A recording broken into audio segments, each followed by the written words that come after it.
Welcome to the France 24 Observers.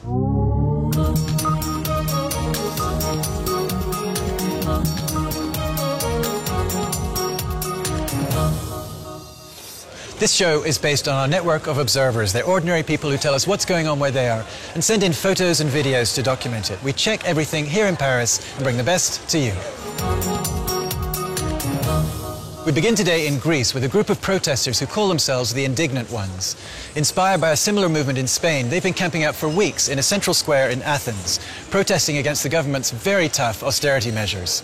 The protests have been mostly peaceful, but that was not the case when Parliament came to vote on the measures. The police turned out in force.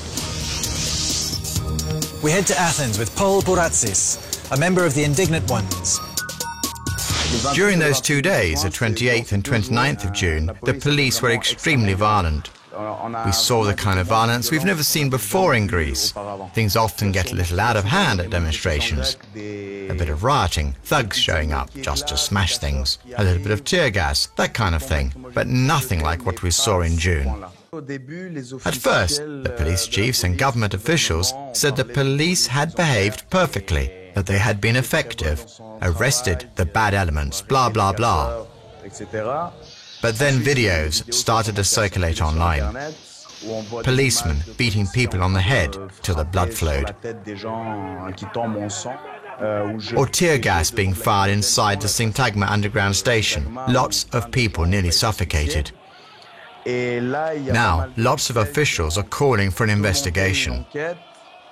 One brigadier from the army even called it a military operation, conceived and carried out with military precision. The problem is, that kind of planning is okay for the battlefield, when you're fighting an enemy, but not when you're attacking your own people. Next up, a story we first brought you in January, a sumptuous palace being built on the shores of Russia's Black Sea. A Russian businessman says he knows who it's being built for. Russia's former president and current prime minister, Vladimir Putin. Putin's staff deny it, but whoever the owner is, he'll have to face the wrath of environmentalists. They recently visited the site to take a look for themselves. We head to the shores of the Black Sea with our observer Suren Gazaryan. A Russian businessman called Sergei Kolesnikov says the palace belongs to Putin, even if it was built using state funds. But it's impossible to know for sure who owns it, because the financing is so complex. In any case, we are opposed to the construction because it's in a protected zone, where it's illegal to cut down trees.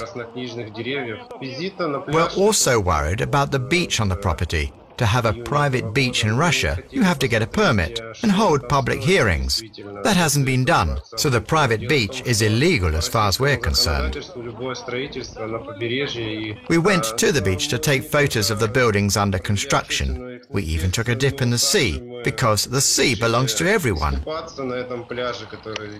Some security guards from a private service confronted us. They called the police, but the police couldn't do anything, because we weren't doing anything illegal. They just checked our papers. We did it because we wanted to publicize what's going on. We want the state to take back possession of the property. We also wanted to reaffirm our right to have access to the beach.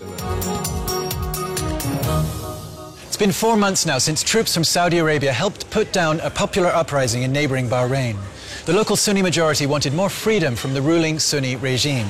The regime is now putting them on trial, and the Saudis have quietly withdrawn. Mission apparently accomplished.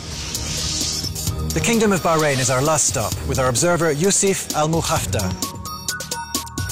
The Saudi-led GCC forces came into Bahrain in the morning, flashing victory signs. Victory against who? Who was their enemy? They attacked demonstrators in Pearl Square, people who were just asking for democracy and respect for human rights. They arrested people at checkpoints.